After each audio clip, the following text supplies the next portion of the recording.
Okay. One thing for sure, ಇದರಲ್ಲಿ ಟ್ರೈಲರಲ್ಲಿ ಎಲ್ಲಿ ಓಡಿಸ್ತಾರಲ್ಲ, ಏನು ತುಂಬಾ ಹಿಡನ್ ಡೀಟೇಲ್ ಇದೆ ಅಂತ ಅನ್ನಿಸ್ತಾ ಇದೆ. ಸೊ, ಅಲ್ಲಿ ನಾನು ಪೋಸ್ ಮಾಡಿಬಿಟ್ಟು ಲೈಕ್ ತುಂಬಾ ಸ್ಲೋಯೆಸ್ಟ್ ಮೋಡಲ್ಲಿ ನಾನು ಈ ವಿಡಿಯೋನ ಅಥವಾ ಟ್ರೈಲರ್ನ ನೋಡಿದೆ ಅಂತಲೇ ಹೇಳ್ಬೋದು. ಸೊ, ಆವಾಗ ನನಗೆ ಸಿಕ್ಕಿರೋಂಥ ಹಿಡನ್ ಡೀಟೇಲ್ ಅಂತಲೇ ಹೇಳ್ಬೋದು. ಲೈಕ್ ಚೈನಲ್ಲಿ ಕಟ್ ಹಾಕಿರೋ ಒಂದು ಹುಡುಗಿನ ಅದು ಎಳ್ಕೊಂಡು ಹೋಗಿ ತುಂಬ ಬ್ರುಟ್ಯಾಲಿಟಿ ಇದೆ ಅಂತಲೇ ಹೇಳ್ಬೋದು. ಯಾರು ಈ ಹುಡುಗಿ? ಯಾರಾಗಿರ್ಬೋದು? ನಾದಿಯಾನ?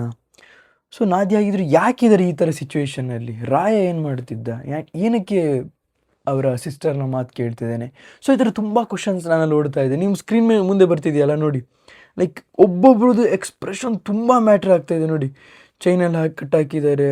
ಆ್ಯಂಡ್ ಹುಮಾ ಖುರೇಷಿ ಏನಕ್ಕೆ ಇಷ್ಟೊಂದು ವೈಲೆಂಟ್ ಆಗಿರ್ತಾರೆ? ಯಾಕೆಂದರೆ ಅವ್ರದ್ದು ಬರೀ ಒಂದೇ ಒಂದು ಶಾರ್ಟ್ ಅವ್ರದ್ದು ತೆಗೆದಿರೋದು ಟ್ರೈಲರಲ್ಲಿ.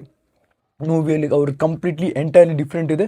ಅವ್ರ ಬಗ್ಗೆಯೂ ಕೂಡ ತುಂಬಾ ಇಂಪಾರ್ಟೆನ್ಸ್ ಅಂತ ಹೇಳ್ಬೋದು. ಯಾವ ರೀತಿ ನಾದಿಯಾದ ಇದೆಯಲ್ಲ ಹಾಗೇನೆ. It's not about the expression, ಅವ್ರ ಆ್ಯಕ್ಟಿಂಗಿಗೋಸ್ಕರ ಡೆಡಿಕೇಶನ್. ಆ್ಯಂಡ್ ಯಾಕೆ ಗೀತು ಮೋಹನ್ ದಾಸ್ ಇಷ್ಟೊಂದು ಪುಷ್ ಮಾಡಿದ್ದಾರೆ, ಅಥವಾ ಯಶ್ ಅವ್ರು ಹಿಡ್ಕೊಂಡು ಯಾಕೆ ಎಲ್ಲ ಆ್ಯಕ್ಟರ್ಸ್ನ ಇಷ್ಟೊಂದು ಪುಷ್ ಮಾಡಿದ್ದಾರೆ, ನನಗೆ ಸಿನಿಮಾ ನೋಡಿದ ಮೇಲೆ ವಿಟ್ನೆಸ್ ಮಾಡೋದಕ್ಕೆ ಸಾಧ್ಯ ಇರುವಂಥದ್ದು. ಈ ಒಂದು ಕ್ಯಾರೆಕ್ಟರ್ಗೆ ಏನು ಹೇಳೋದು ಅಂತಲೇ ಗೊತ್ತಾಗ್ತಾ ಇಲ್ಲ. ಯಾಕೆಂದರೆ ಬ್ರೂಟಲಿ, ರಾಯ ಬ್ರೂಟಲ್ ಅಂದರೆ ಅದಕ್ಕಿಂತಲೂ ಬ್ರೂಟಲ್ ಆಗಿರೋವಂಥ ಕ್ಯಾರೆಕ್ಟರ್ ಇದು. ಶಾಂತಿನಿಂದಾನೇ ಗೆಲ್ಲೋದಾಗಿದ್ದರೆ ಇಷ್ಟೊಂದು ಯುದ್ಧಗಳು ಯಾಕ್ರೋ ಆಗಬೇಕಿತ್ತು ಅಂತ. ಇಂಡಿಪೆಂಡೆನ್ಸ್ ಸಿಕ್ಕಿದೆ ಅಂದರೆ ನಂಬುವಂಥ ವಿಷಯಗಳಲ್ಲ ಅಂತ.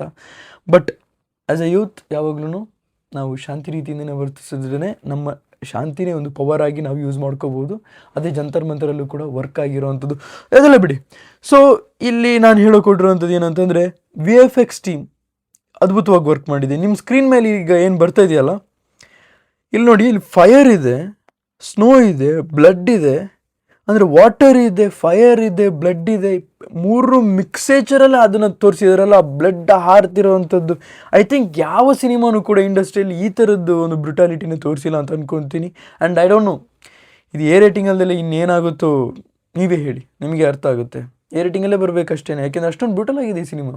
ಆಬ್ವಿಯಸ್ಲಿ ಪ್ರತಿಯೊಂದು ನೀವು ವಲ್ಗರಿಟಿ ಏನು ಇಷ್ಟುವರೆಗೂ ಟೀಸರಲ್ಲಿ ನೋಡ್ತಾ ಇದ್ರಿ, ಅದು ಇದರಲ್ಲಿಲ್ಲ. ನಿಮಗೆ ಅರ್ಥ ಆಗ್ತಾ ಇದೆ, ಅದು ಪ್ರಮೋಷನಲ್ ಸ್ಟ್ರಾಟಜಿ ಆಗಿತ್ತು. ಇದಂಗಲ್ಲ. ನಿಮಗೆ ಸಿನಿಮಾದಲ್ಲಿ ಏನು ತೋರಿಸೋಕೊಟ್ಟಿದ್ದಾರೆ ಅಂತ ಆ್ಯಕ್ಚುಲ್ ಆಗಿ ಟೀಸರಲ್ಲೇ ನೋಡಬೇಕಾಗಿತ್ತಾ? ಇಲ್ಲ, ಅದು ಗ್ಲಿಮ್ಸ್ ಆಗಿತ್ತು.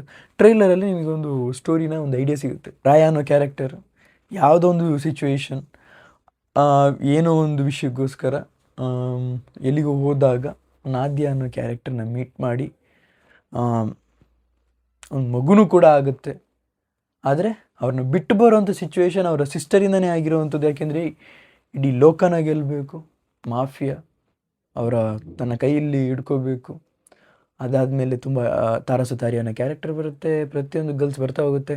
ಆದರೆ ರುಕ್ಮಿಣಿ ವಸಂತ್ ಅವರು ಬಂದಾಗ, ರುಕ್ಮಿಣಿ ವಸಂತ್ ಅವರು ಒಬ್ರು ಕೇಳ್ತಾರೆ, Ham is regular, Ham is permanent ಅಂತ ಹೇಳ್ಬಿಟ್ಟು ಟ್ರಿಗರ್ನ ಓದುತ್ತಾರೆ.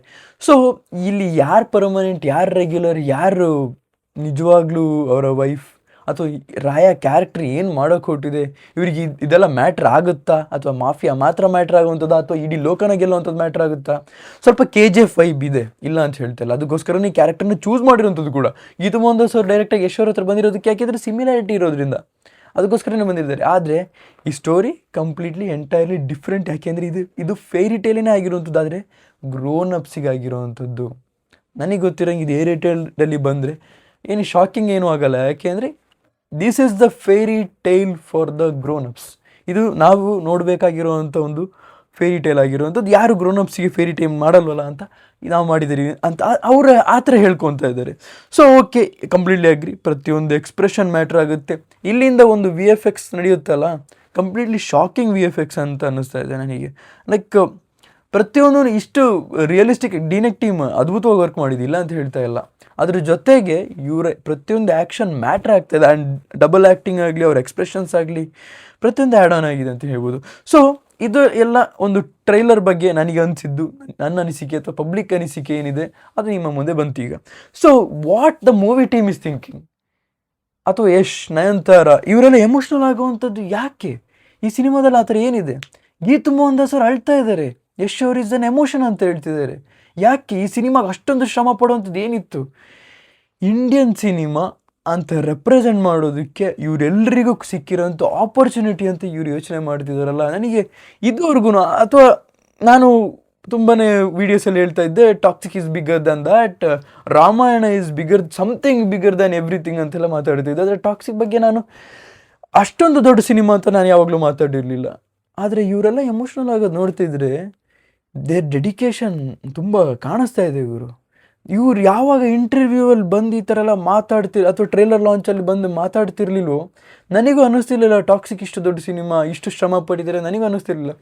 ತುಂಬಾ ಸ್ಟ್ರಗಲ್ ಪಟ್ಟಿದ್ದಾರೆ ಅಂತ ಗೊತ್ತು, ತುಂಬಾ ಸ್ಟ್ರಗಲ್ ಮಾಡ್ತಿದ್ದಾರೆ ಅಂತಲೇ ಗೊತ್ತು, ಒಂದು ರಿಲೀಸಿಗೆ ಡೆಡಿಕೇಶನು ಗೊತ್ತು. ಆದರೆ ಅವ್ರು ಎಮೋಷ್ನಲ್ ಆಗೋ ರೀತಿ ಆಗ್ತಾರೆ ಅಂತ ನಾನು ಅಂದ್ಕೊಂಡಿಲ್ಲ. ಯಾಕೆಂದರೆ KGF ಅಲ್ಲೂ ನಾನು ನೋಡಿಲ್ಲ ಇಷ್ಟೊಂದು ಎಮೋಷನ್ ಆಗುವಂಥದ್ದು. ಸೊ ಇವರ ಕಷ್ಟಗಳು ಆ ಎಮೋಷನ್ಸ್ ರೀತಿ ಆಚೆ ಬರ್ತಾ ಇದೆ. ಪ್ರತಿಯೊಂದು ಕ್ಯಾರೆಕ್ಟರ್ನ ಹೊಗಳಿ ಹೇಳ್ತಾ ಇದ್ದಾರೆ. ಆಮೇಲೆ ಒಬೇರಾಯ್ ಅವರು ಕೂಡ ಈ ಒಂದು ಸಿನಿಮಾಗೋಸ್ಕರ ಆ ಒಂದು ರೆಸ್ಪೆಕ್ಟ್ ಕೊಡ್ತಾರೆ. ಅವ್ರು ಬಾಲಿವುಡ್ನಿಂದ ಬಂದಿರೋದಾಯ್ತಾ, ಆ ಒಂದು ರೆಸ್ಪೆಕ್ಟ್ ಕೊಡ್ತಾರೆ ಅಂತ ನಾನು ಅಂದ್ಕೊಂಡೇ ಇರಲಿಲ್ಲ. ಆ್ಯಂಡ್ ರುಕ್ಮಿಣಿ ವಸಂತ್ ಅವರು ಲಂಡನ್ನಲ್ಲಿ ಆ್ಯಕ್ಟಿಂಗಿಗೋಸ್ಕರ ಒಂದು ಏನಂತಾರೆ ಸ್ಕಿಲ್ನ ಡೆವಲಪ್ ಮಾಡ್ಕೊಂಬಂದಿದ್ದಾರೆ ಅಂತ ನನಗೆ ನೆನ್ನೆ ಎಲ್ಲ ನೋಡಿದಾಗ ಗೊತ್ತಾಗಿರುವಂಥದ್ದು. ಈ ಒಂದೊಂದು ವಿಷಯಗಳು ಆಚೆ ಬರ್ತಿದ್ದ ನನಗೆ ಶಾಕಿಂಗ್ಲಿ ಕನ್ನಡ ಆ್ಯಸ್ ಎ ಕನ್ನಡಿಗ ಆಗಿ ನನಗೆ ತುಂಬ ಪ್ರೌಡ್ ಆಯಿತು. ಆ್ಯಂಡ್ ಆ ಸಿನಿಮಾಗೋಸ್ಕರ ತುಂಬ ಎಕ್ಸ್ಪೆಕ್ಟೇಷನ್ ಇದೆ. ಆ್ಯಂಡ್ ಯಾರೆಲ್ಲ ತುಂಬ ತುಣಿಯಕ್ಕೆ ನೋಡಿದ್ರಲ್ಲ ಅವರಿಗೆಲ್ಲ ಈ ಸಿನಿಮಾ ನೋಡಿದ್ಮೇಲೆ ಅಥವಾ ಈ ಒಂದು ಟ್ರೈಲರ್ ಲಾಂಚ್ ಇವೆಂಟ್ ನೋಡಿದ್ಮೇಲೆ ಅವ್ರಿಗೆ ಅನ್ನಿಸ್ಬೋದು ಎಂಥ ತಪ್ಪು ಮಾಡಿದ್ರು ಅಂತ. ಒಂದು ಇಂಡಿಯನ್ ಸಿನಿಮಾನ ಈ ಥರ ತುಣಿಯಕ್ಕೆ ನೋಡ್ತಾ ಇದ್ದಾರಲ್ಲ ಅಂತ. ಈಗ ಒಂದು Indian cinema proudly as a Kannadiga ಆಗಿ ರೆಪ್ರೆಸೆಂಟ್ ಮಾಡೋ ಕೊಟ್ಟಿರುವಂಥದ್ದು ಟ್ರೂಲಿ ಅಪ್ರಿಷಿಯೇಟಿಂಗ್. ನಿಮಗೇನಂತ ಕಮೆಂಟ್ ಸೆಕ್ಷನ್ ತಿಳಿಸಿ.